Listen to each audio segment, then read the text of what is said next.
Next speaker for the evening is Sri Sumeet Tapoo. Sri Sumeet Tapoo hails from the Fiji Islands and is a third-generation devotee of Bhagwan. His family has been devoted to Bhagwan since the 1960s. Sumeet is a professional singer based in Mumbai and has performed at over 500 concerts worldwide and released over 25 albums. In September this year, he was awarded the Sanskriti Award by the Government of India for his work in spreading Indian culture and music to the entire world. In addition, Sumeet has dedicated his life to loving and serving Swami and his divine command. He has been inspiring devotees through his music and talks since 1999. Given his ability to organize large-scale events and efficient man management, he was given the task of coordinating the 85th birthday celebrations. He is the male international youth coordinator and with his family spearheads Swami's mission in the Fiji Islands. Sri Sumeet Tapoo.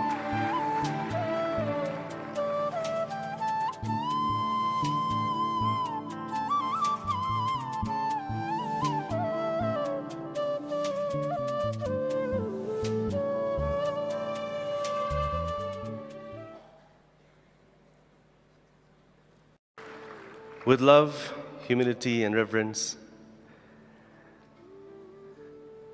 I offer myself at the divine lotus feet of Parabrahma Swarupa,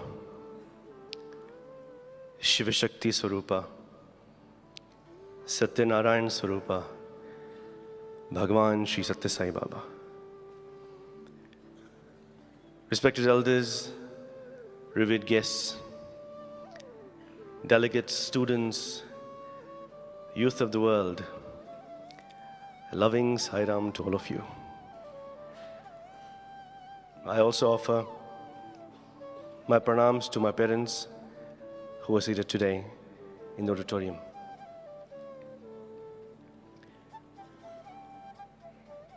There are 7 billion people on this earth. Many of them waiting for their Messiah to arrive. Many of them waiting for their chosen God form to take birth. And here we are, seated in this auditorium in the divine presence. How blessed we are.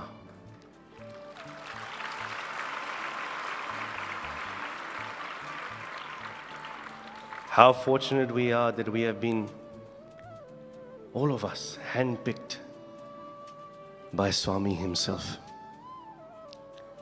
Let us not waste this opportunity, dear devotees. And let us do all that we can to make him happy.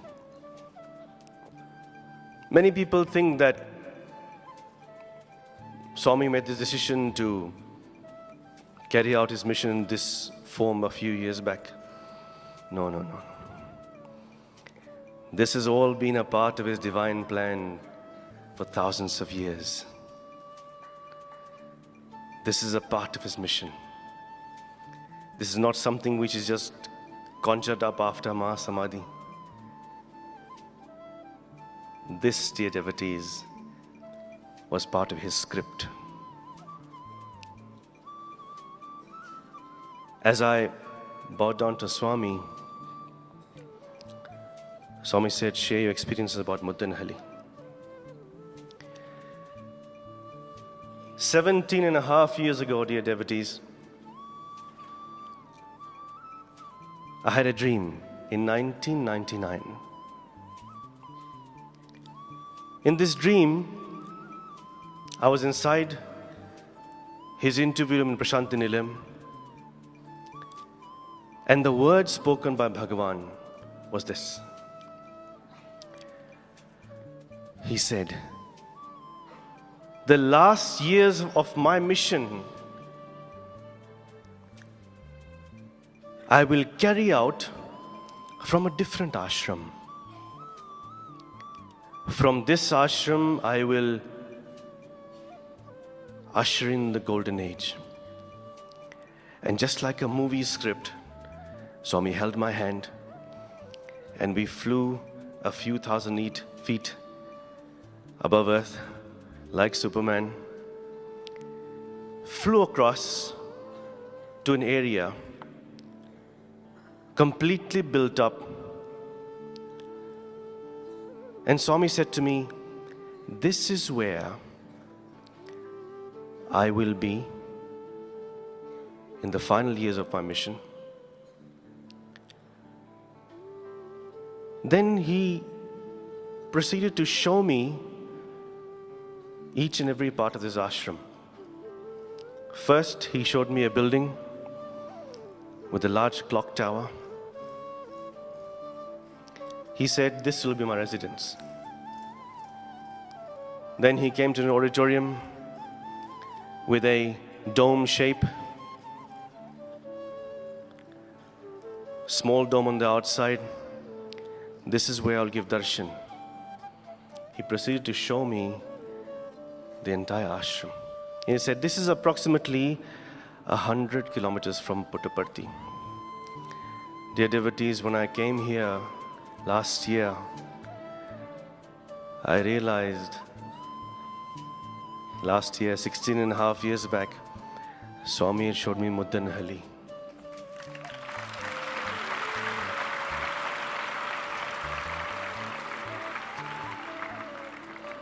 This is not a coincidence. And what you see, if I may say, Swami, what you see today is only 50% of what this ashram will be at its full grandeur. I've had the privilege of seeing what else is about to come. This ashram will expand and become a centerpiece for the whole world. An ashram where Prema Sai will come as well. In 2005, dear devotees, Swami announced to the world in Prashanta Nilayam, "I will be traveling around the world very soon." I was super excited. In my absolute innocence, I wrote a short note to Swami. In April or May of 2005, I was seated on the veranda. Swami came, I showed him a note. On that note was written, "Swami, you have just announced that you're going on a world tour. Please come to Fiji Islands." Swami, in a very beautiful way, took the letter, gave a beautiful smile and said, "Oh, I will come. Oh yes, I will come." This was in 2005. A few days later, I had a dream. In that dream, he said, "You came a few days back. You asked me about Fiji Islands." And the entire scene changed where we were at Bangalore airport. Swami, accompanied by, this is in a dream in 2005, by the way. Swami was accompanied by a group of dignitaries. One of them was Sri Nasimurti, Sri C. Srinivas, Mr. Isaac Tigret, and 4 other young adults, 3 of whom I did not recognize in 2005. The dream was something which spanned over many hours, where we took off on an aircraft from Bangalore airport, arrived in Singapore, where there was a satsang. After the satsang, we took off on the aircraft again, arrived in Australia, in Queensland, where there was a satsang. And after that satsang, we took off again in the aircraft towards Fiji Islands. However, as soon as the plane took off, the dream ended. So in my mind, I thought, maybe this is how Swami is going to come to Fiji. He's already come. Of course, he's everywhere. But I thought this was it. last year, my family and I prayed to Swami, Swami, please come to Fiji. I had forgotten about the dream in 2005. In June of last year, Swami in the United States told me, I have answered the prayers of your parents and tell them I'm coming to Fiji.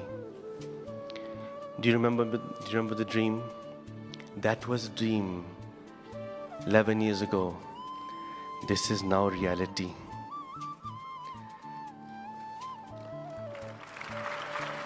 So Swami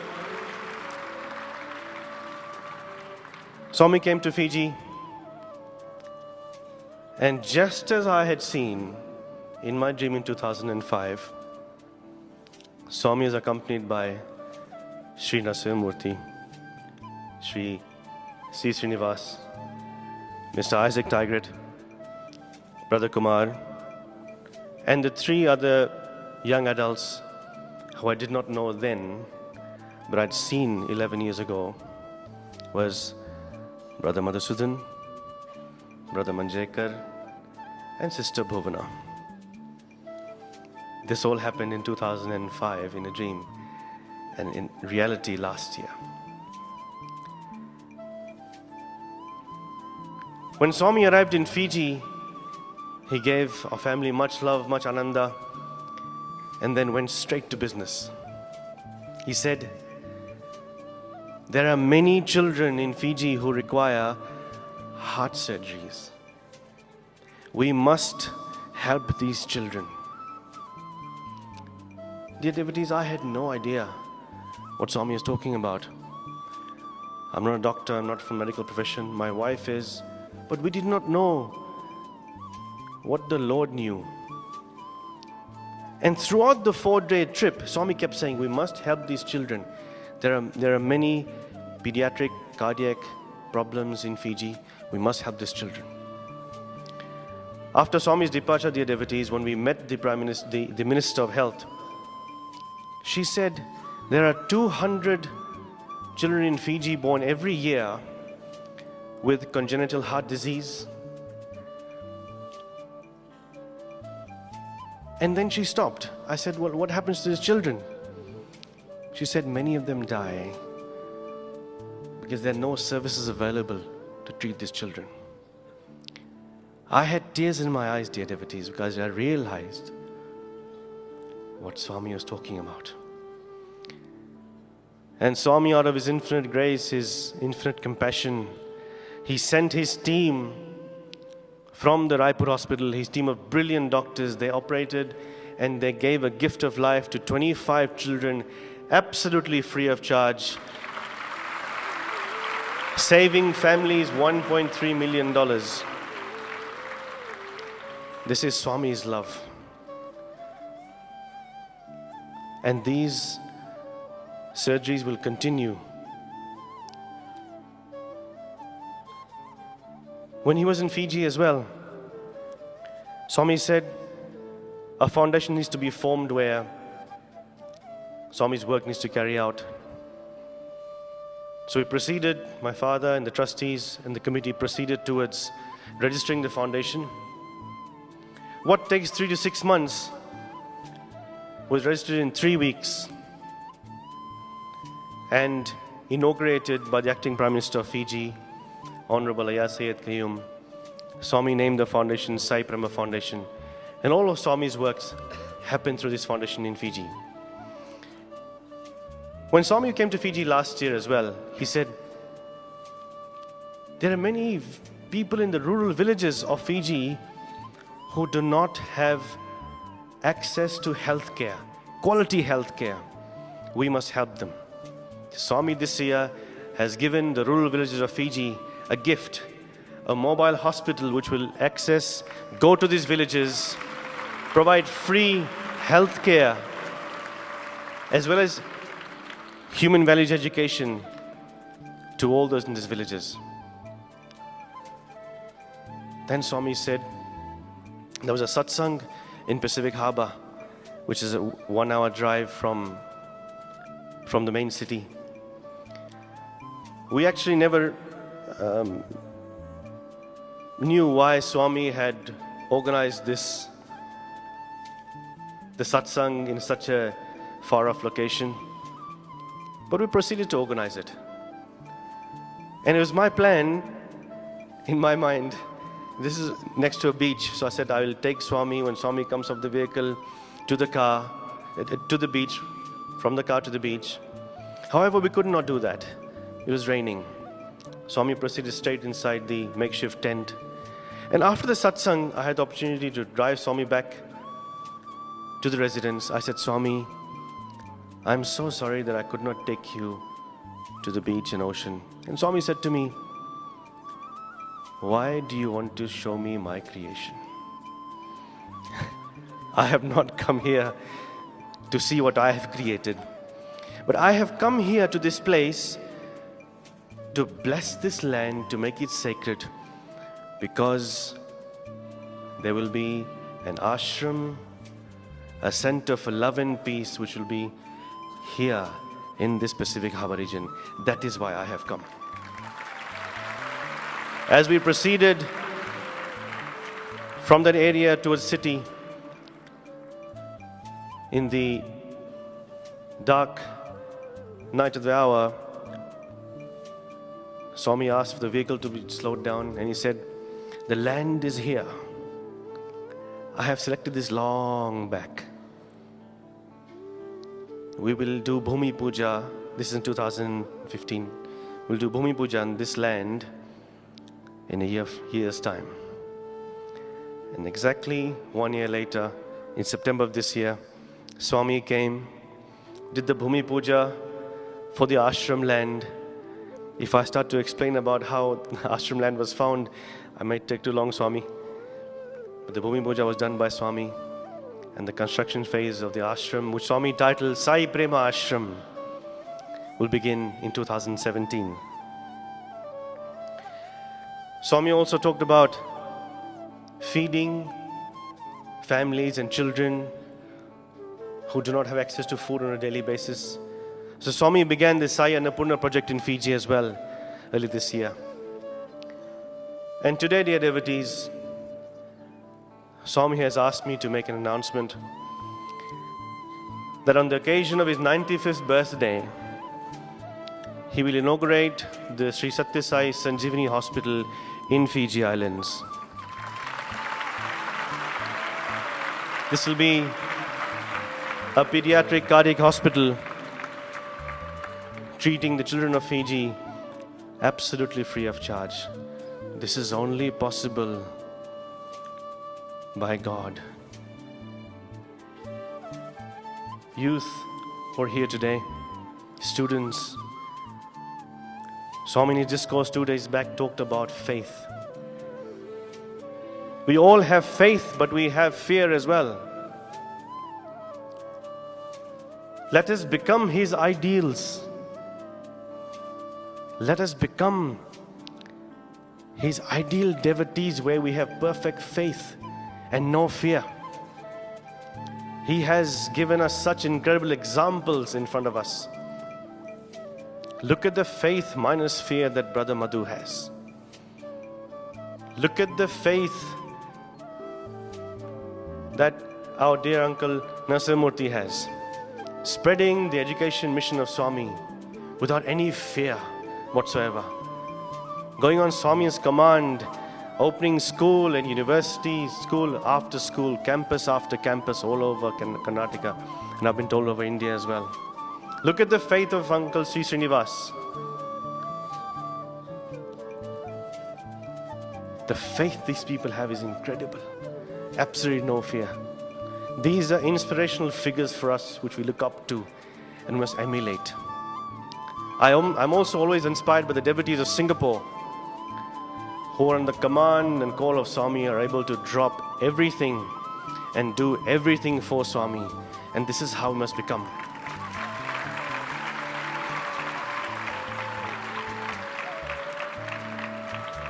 Dear youth, there will be challenges. Swami will ask us to do many things out of our comfort zone. And when he asks us, Bangaru, will you do this for me?